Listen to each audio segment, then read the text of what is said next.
वृंदावन विहारी लाल की जय। राधा रानी की जय श्री गुरुदेव भगवान की जय। श्री राधे राधे। भक्ति प्रश्नोत्तरी कार्यक्रम प्रारंभ किया जा रहा है। आइए हम भक्ति संबंधित प्रश्नों को श्रवण करें। श्री राधे राधे गुरु जी, आपके श्री चरणों में कोटि कोटि दंडवत प्रणाम। दिव्या जी हैं वाराणसी से, इनका प्रश्न है, महाराज जी पीतल के दीपक को एक बार मार्जन कर सुबह शाम जला सकते हैं या दोनों समय मार्जन करें? दोबारा यदि जलाना है तब तो काटना पड़ेगा मार्जन, और यदि अखंड दीप है 24 घंटे का तो नहीं करना पड़ेगा। 24 घंटे लगातार जलने दीजिए, जब उसका समय पूरा हो जाए तब मार्जन करिए। लेकिन बीच में यदि आप एक बार सुबह घंटा 2 घंटा जला के फिर शाम को जलाएंगे घंटे 2 घंटे के लिए तो करना पड़ेगा फिर मार्जन। राधे राधे। इनका दूसरा प्रश्न है, दीपक में फूल बनना क्या भगवान का कोई संकेत है? नहीं, ऐसा कुछ नहीं हो, नेचुरल बनता ही बनता है। राधे राधे। इनका तीसरा प्रश्न है, महाराज जी ब्रह्म मुहूर्त में माला जप और पाठ करने के क्या नियम हैं? जैसे ब्रह्म मुहूर्त में उठकर सबसे पहले स्नान करके भगवान के समय आसन पर बैठकर हम माला जप सकते हैं या कोई भी पाठ कर सकते हैं भगवान की?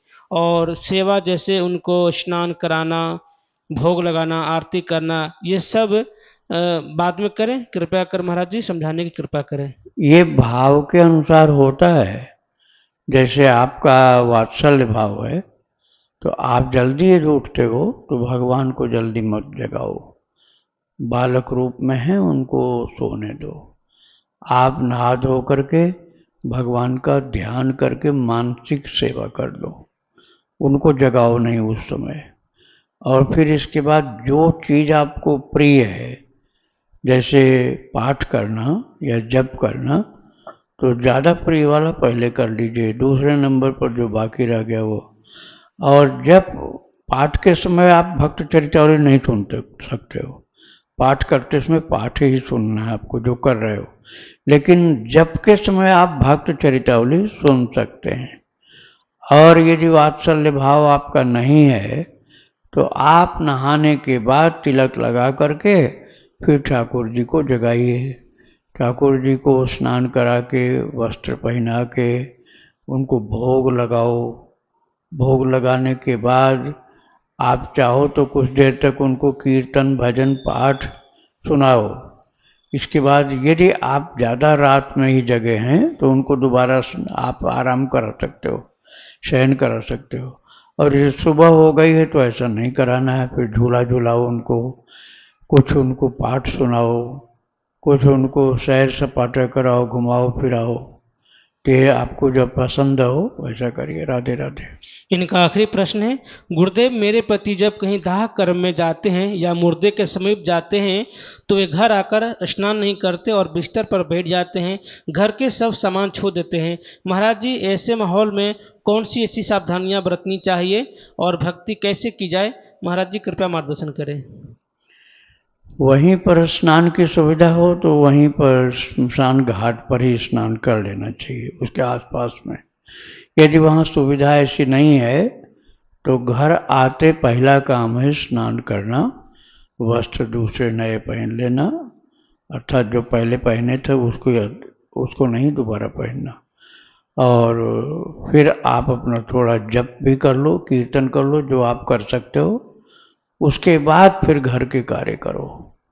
तो यदि वहाँ पर जैसे गंगा जी, यमुना जी या कोई नदी है तो स्मशान पर दाह कर्म से मुक्ति पाने के बाद थोड़ा दूर हट करके वहीं नहा धो करके इससे फ्री होकर तब घर आना चाहिए। राधे राधे। पुष्पा जी हैं अहमदाबाद से, इनका प्रश्न है, गुरु जी साक्षात प्रभु ही आपके रूप में हम लोगों को जिज्ञासा का समाधान करते हैं। गुरु जी हमारी जिज्ञासा यह है कि ज्ञान मुझे है नहीं, ध्यान करना जानती नहीं। गुरुदेव नाम जब भी जपती हूँ तो तोते की तरह भले 5 से 10 हजार जप लेती हूँ और वैसे कोई रस नहीं मिलता है। गुरुजी प्रभु के भजन जैसे मीराबाई के, रविदास के, कबीरदास के, इन भजनों में गुरुदेव हमें जो रस आता है, तो गुरुदेव क्या नाम की जगह हम भजन गुनाते रहें तो इससे वही लाभ मिलेगा गुरुदेव? नहीं, भजन में जप की प्रेरणा, भजन करने की प्रेरणा दी जाती है, इसलिए वो भी थोड़ी देर तक आप गुनगुना लो, किंतु उसके बाद नाम जप या मंत्र जाप में लग जाओ। दिन भर गाने वाला भजन नहीं होगा, मतलब कोई पद नहीं गायन करना दिन भर। सुबह शाम आप पद गायन कर सकते हो थोड़ी देर तक, और नाम जप और दीक्षा मंत्र जप ये खूब ज़्यादा करना चाहिए। प्रभु के स्वरूप चिंतन के साथ करो तो अधिक लाभ मिलेगा। श्री राधे राधे। हैदराबाद से अनुराग जी, इनका प्रश्न है, आपने एकादशी की महिमा बताई है तथा उसमें ज़्यादा से ज़्यादा भजन करने को कहा है, लेकिन तिथि को लेकर संशय है। सुना है दसवीं की रात से खाना बंद करना होता है और फिर सीधा द्वादशी की सुबह उसका पारण होता है, क्या यह सही है? स्मार्त और वैष्णव तिथियों में भी कुछ अंतर है। एकादशी के अंत में उसका पारण कैसे होता है? मैं एकादशी शुरू करना चाहता हूँ, कृपया इस विषय में थोड़ा स्पष्ट करें। देखो, ये जो पारण वाली बात है ना, ये उन लोगों के लिए होती है जो निर्जल व्रत करते हैं। निर्जल व्रत करने वालों के पारण का टाइम निश्चित रहता है, उसी टाइम करना चाहिए।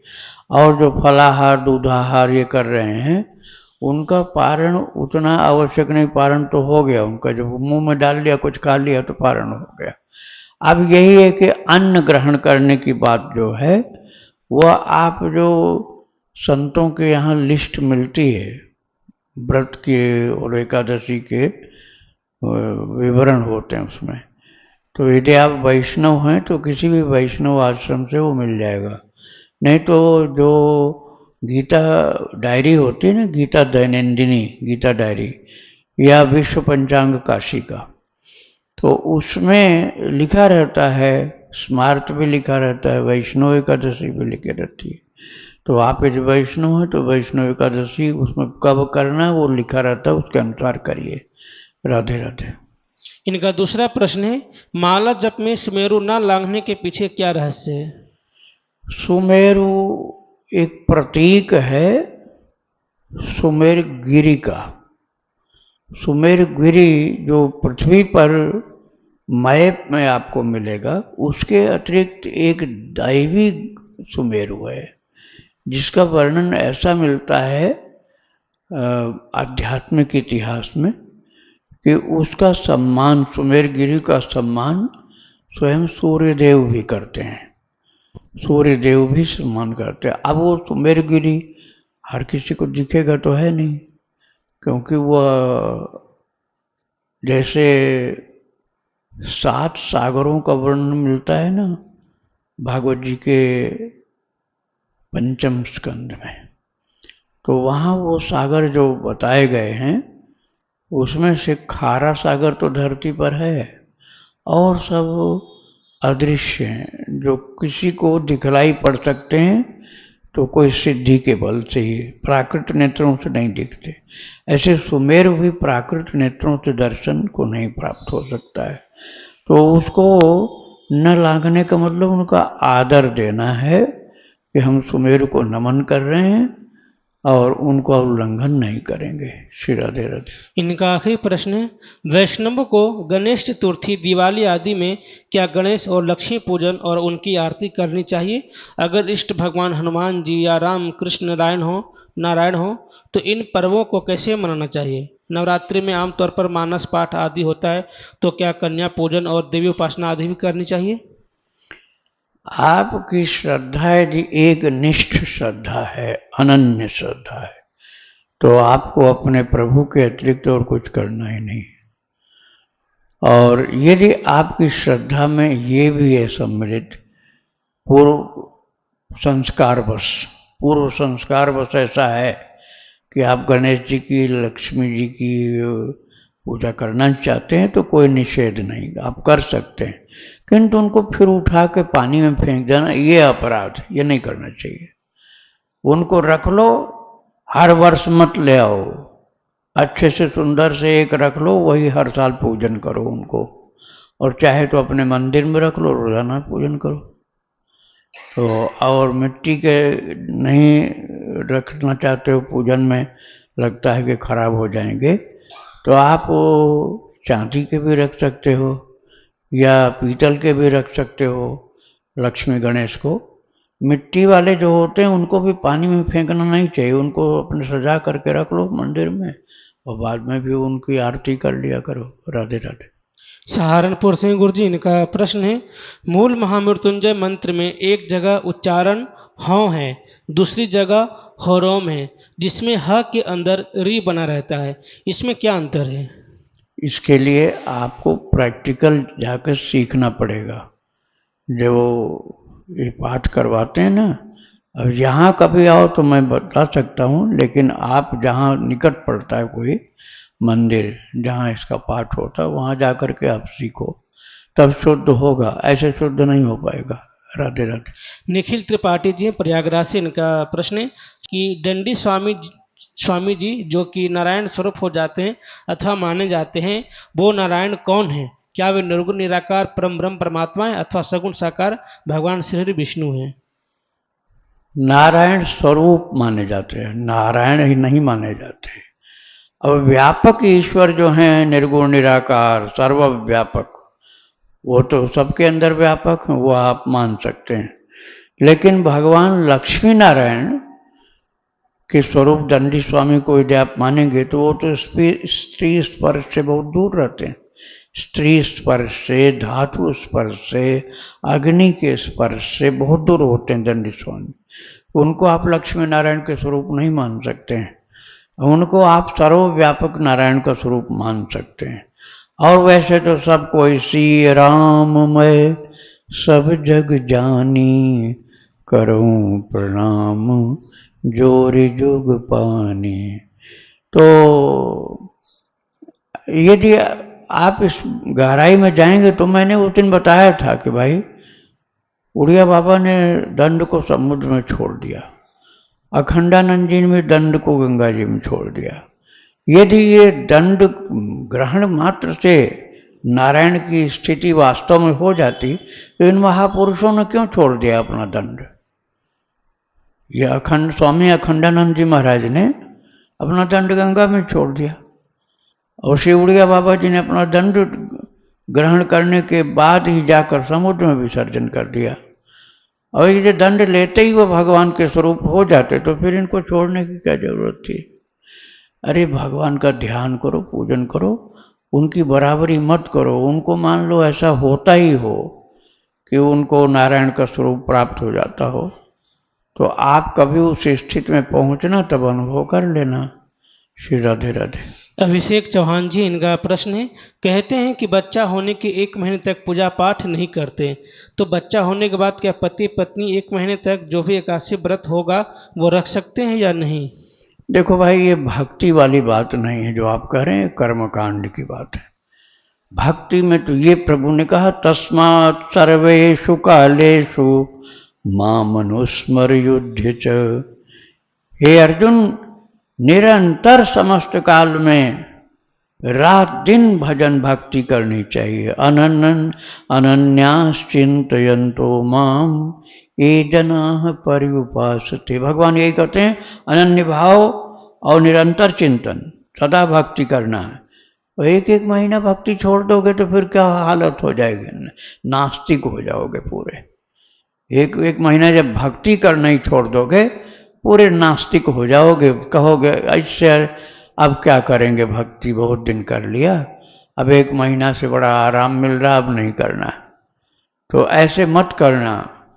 बच्चा पैदा हुआ हो, 1 चाहे 2 बच्चे हुए हो, खूब भजन करो।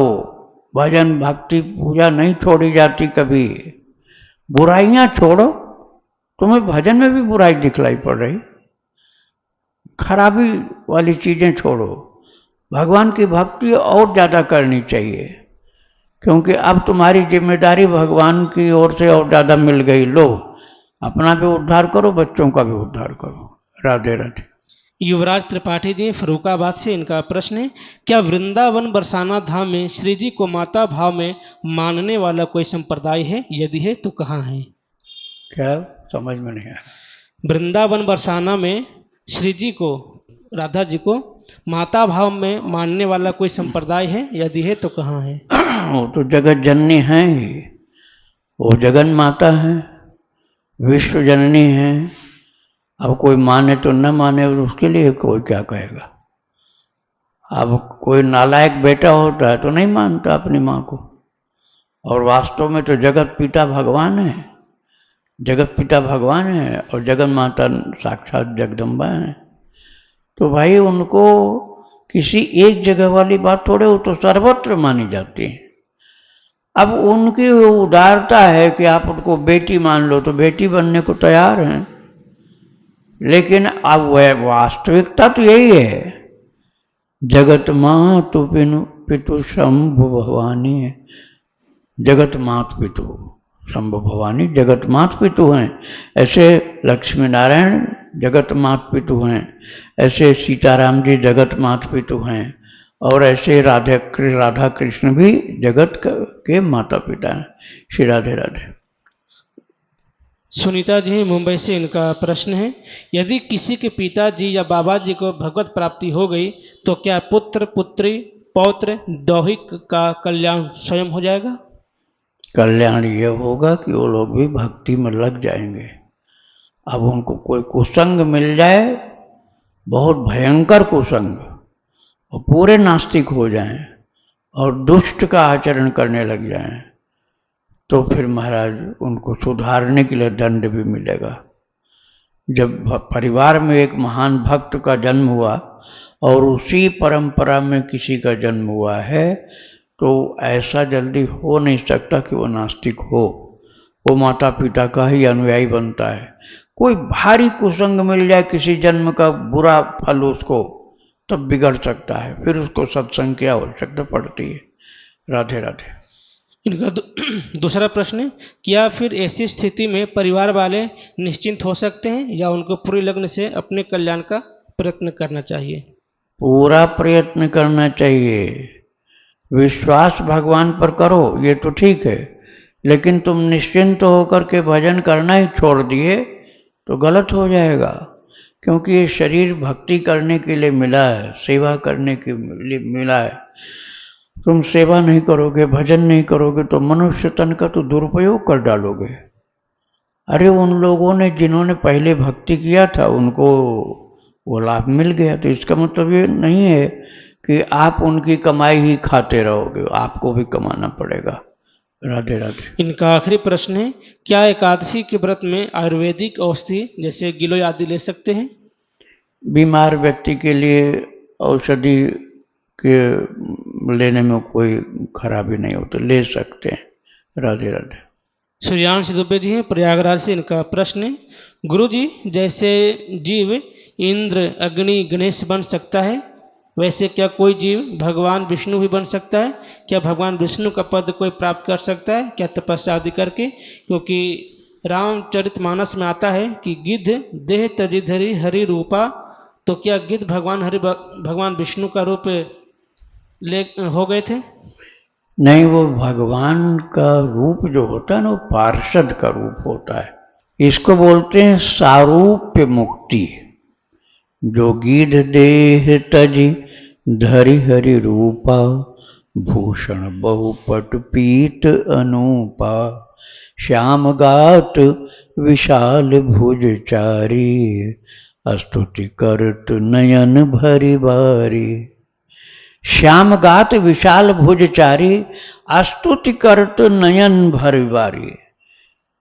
चार भुजा वाले हो गए गिरिधराज जटायु जी महाराज, और फिर उसके बाद वो आंखों में प्रेमाश्रु लिए हुए भगवान की स्तुति कर रहे हैं।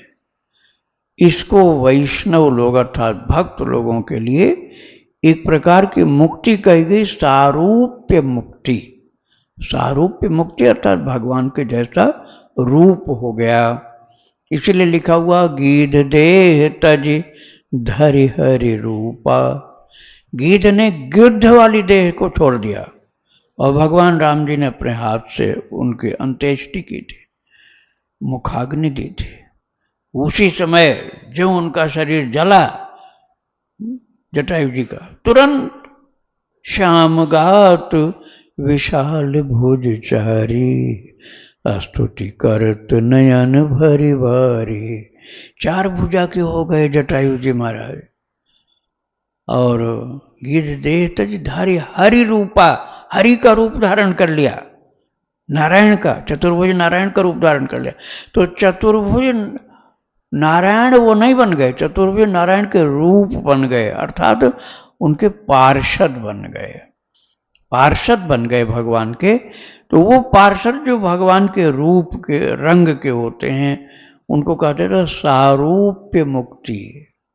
उनको भगवान में मिल जाने वाली मुक्ति नहीं, वो तो सायुज्य होती है, अति दुर्लभ कैवल्य परम पद, वो कैवल्य पद होता है।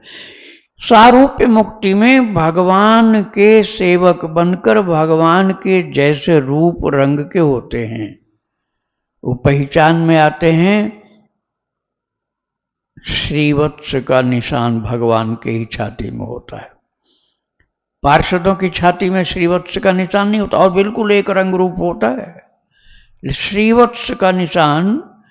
और भृगु लता, जो भृगु जी ने चरण का प्रहार किया था, वो चरण का प्रहार वाला निशान और श्रीवत्स का निशान, ये दो निशान ठाकुर जी की छाती में मिलेंगे और सब पार्षद एक जैसे हो जाते हैं।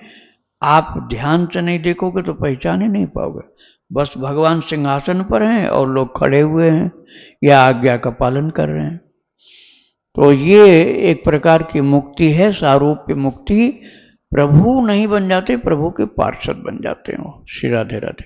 रूबी सिंह जी हैं बिहार छपरा से, इनका प्रश्न है, गुरुजी मासिक धर्म के समय में नाम लेखन छूट जाता है, क्या करूं? और आप कहते हैं कि डेली लिखना है तो गुरु दीक्षा मिलेगी। हाँ, आप केवल उस कॉपी को रखिए सादा पेपर वाली जिसमें हनुमान जी की फोटो न बनी हो, फिर आप उस पर भगवान का नाम लिख सकते हैं। अरे भाई, मुर्दा कंधे पर है तब भी राम नाम सत्य है, राम नाम सत्य है, तो राम नाम लिखने में कौन आपको रोक सकता है? आपके पास तो कोई मुर्दा है भी नहीं, आप स्वयं शरीर से जीवित हैं और पेन है, कागज है, स्याही है, तो यहाँ कोई गंदी चीज तो है नहीं। अरे शरीर का धर्म एक प्रकार से उसके शुद्धिकरण का हो रहा है, रुधिर का प्रभाव हो रहा है, लेकिन वो एक निम्न अंग से हो रहा है, शरीर के निचले अंग से हो रहा है। ऊपर का अंग जो है भगवान की भक्ति में लगा हुआ है। हम तो ये नहीं कह रहे हैं कि आप गर्भगृह में जाके सेवा करो या उनकी रसोई बनाने लग जाओ, ये तो हम बोल नहीं रहे। प्रभु का नाम लिखने में दोष नहीं लगेगा। फिर भी आपको ऐसा लगता है कि वो कॉपी हम कैसे रखेंगे, तो एक अलग कॉपी बना लो उस टाइम के लिए। और उससे भी आप बचना चाहते हो तो एक उपाय अपनी हथेली पर लिखो।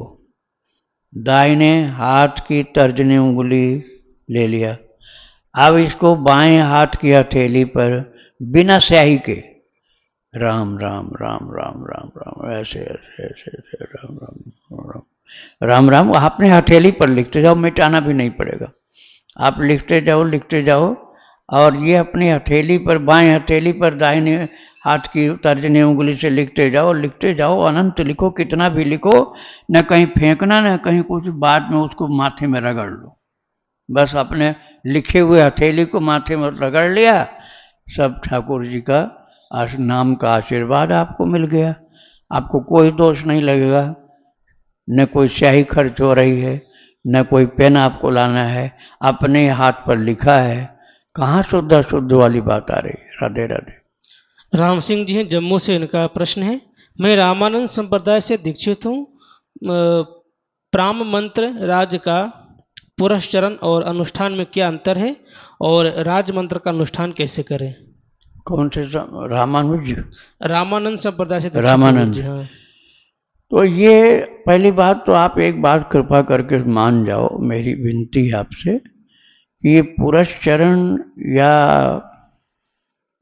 संकल्प ये आप करोगे ना, तो या अनुष्ठान करोगे, अनुष्ठान, पुरस्चरण और संकल्प, ये कर्मकांड के अंतर्गत माना जाता है। ये भक्ति नहीं, कर्मकांड है। भक्ति में तो ये है कि शरीर क्षणभंगुर है, किस समय चला जाए, कोई गारंटी है तुम्हारे पास कि पुरस्चरण पूरा होने के पहले जाओगे नहीं? पुरस्चरण पूरा होने के पहले ही विदाई हो गई राम नाम सत्य, तो दोष के भागी हो जाओगे। संकल्प लिया था और संकल्प पूरा नहीं किया, पहले ही छुट्टी हो गई, तो ये गलत हो जाएगा। इसलिए बिना किसी संकल्प के, बिना किसी अनुष्ठान पुरस्चरण के बंधन के प्रभु का नाम जप करो, ध्यान करो, खूब कीर्तन करो, किसी प्रकार के से बंधन में मत पड़ो। हमारा शरीर क्षणभंगुर है, किसी समय भी छूट सकता है, तो इसलिए हमको ऐसे कोई बंधन में नहीं फंसना चाहिए। हमारा तो कर्तव्य है भगवान का भजन करना, इसलिए निष्काम होकर निरंतर भजन में लगे रहो। न संकल्प लो भजन का और न पुरस्चरण, न कोई अनुष्ठान, निष्काम वाला काम करो, सकाम है ये सब। राधे राधे। निखिल त्रिपाठी जी, इनका प्रश्न है, महाराज जी तुलसी जी की सेवा पूजन किस दिन करना चाहिए और किस दिन नहीं, और तुलसी दल को किस दिन उतारे किस दिन नहीं। तुलस्यामृत जन्मासि सुधात्वं केशव प्रिय, केशवार्थम चिनोमि त्वां वरदा भव शोभने। यह मंत्र है तुलसी दल को उतारने का मंत्र, जो बोला अभी। ये बोल करके प्रणाम करके एक हाथ से पौधा पकड़ो, ऐसा नहीं कि नोच के बस कर लिया, एक हाथ से पहले पौधा संभाल कर पकड़ो डाली को, दूसरे हाथ से धीरे से, लेकिन रोजाना नहीं होता, रात में नहीं तोड़ते हैं, ब्रह्म मुहूर्त में कर सकते हैं और शाम की रात में नहीं करते हैं, और रविवार को मंगलवार को द्वादशी को नहीं तोड़ा जाता है, और दिन में तोड़ोगे दूसरी तिथियों में, रविवार और मंगलवार द्वादशी छोड़कर। तो दिन में तोड़ना है, ब्रह्म मुहूर्त में तोड़ सकते हो और दिन में तोड़ लो, शाम होने के बाद फिर नहीं तोड़ना चाहिए। और ये भगवान के लिए लिया जाता है, चाय बनाने के लिए नहीं, नहीं तो दोष लगता है। तो भगवान के लिए तुलसी माता की को सेवा में ले जाना, इसलिए प्रार्थना की गई, जो अभी हमने मंत्र बोला था। श्री राधे राधे। प्रश्न है गुरु जी, नाम गुप्त है। गुरुदेव, केदारनाथ गई थी, तो केदारनाथ के मंदिर के सामने जो संत लोग बैठे होते हैं, तो उनको मैंने कुछ दक्षिणा धनराशि सेवा प्रदान की, तो उन्होंने कुछ भस्म दिया, उसमें रुद्राक्ष और एक सिक्का भी था। तो गुरुदेव मुझे पूछना यह है कि उस जो उन्होंने दिया भस्म में रुद्राक्ष सिक्का, उससे लेना चाहिए या नहीं, और फिर उसका क्या करना चाहिए अगर ले लिए हो तो। आपने यदि पैसा कुछ दिया है तो आप ले सकते हो, फ्री में नहीं लेना चाहिए। फ्री में नहीं लो, आपने उनको कुछ भेंट दिया है तो उनका प्रसाद आप ले सकते हो। और जो अंदर शिवलिंग हैं भगवान केदारनाथ जी मंदिर के अंदर, उनका घी चढ़ाया जाता है और पूजन किया जाता है, तो उन पर बहुत मोटा घी जमा हुआ रहता है। आप थोड़ा सा घी तोड़ोगे, अपने हाथ से सुबह जाओगे तो करने को मिलता, बाद में जल्दी नहीं मिलता है सब करने को। तो उसके अंदर प्रसाद भी मिलता है, जैसे रुद्राक्ष मिल गया या डमरू मिल गया, चांदी का बना हुआ डमरू, तो प्रसाद ले लो आप, कुछ भेंट करो वहाँ। और यदि बाहर जो संत हैं उनको आपने दिया कुछ भेंट, उन्होंने प्रसाद दिया, तो उसको माथे पर चढ़ाओ। और वो जो भस्म है उसको आप डेली अपने माथे में लगा सकते हो, तिलक में लगाओ चाहे सिर में लगा लो। रुद्राक्ष आप यदि वैष्णव हो तो गले में न पहन करके बाह में पहन लो, शैव यदि हो तो गले में पहन लो, वैष्णव हो तो तुलसी गले में पहनो। रुद्राक्ष को यदि आप ज्योतिर्लिंग से ले आए हैं प्रसादी, तो आप बांध सकते हैं, आपकी श्रद्धा ऐसी है तो करिए, और नहीं तो फिर आप उसको भगवान के पूजा घर में रख दीजिए। राधे राधे। महेंद्र कुमार शुक्ला जी हैं, इनका प्रश्न है, राम नाम 2 लाख से अधिक लिख लिया हूँ, दिनांक 16/8/2025 जन्माष्टमी को नाम दीक्षा गुरुदेव से प्राप्त करने का इच्छुक हूँ। दिनांक 30/4/2025 को कुल गुरु से मंत्र दीक्षा ले चुका हूँ। 1 माला मंत्र जाप, 5 माला नाम जप राम नाम का, एवं दिन में 30,000 काउंटर से राम नाम जप करता हूँ। प्रश्नोत्तरी भी रोज सुनता हूँ, गीता मंथन लगभग रोज सुनता हूँ, और दोहा रामचरित 5 दोहा रामचरितमानस का पाठ सुबह करता हूँ, भक्तों का चरित्र भी सुनता हूँ, मार्गदर्शन एवं आशा चाहता हूँ और राम नाम लेखन को संग्रहित कॉपी को राम नाम बैंक में वृंदावन में जमा करना चाहता हूँ। कृपया मार्गदर्शन करें। हाँ, आपका बिल्कुल ठीक चल रहा है काम सब। आप जब यहाँ आना, दीक्षा के एक दिन पहले आना, तो कॉपियाँ अपने लेके आना। वो यहाँ राम नाम बैंक में आपके ही द्वारा जमा कर दी जाएंगी और उसके बाद सब विधान, सब उसका नियम सब बताया जाएगा। दीक्षा ब्रह्म मुहूर्त में यहाँ होती है और उसके लिए एक दिन पहले आना होता है। राधे राधे। वृंदावन बिहारी लाल की जय। राधा रानी की जय। श्री गुरुदेव भगवान की जय। श्री राधे राधे।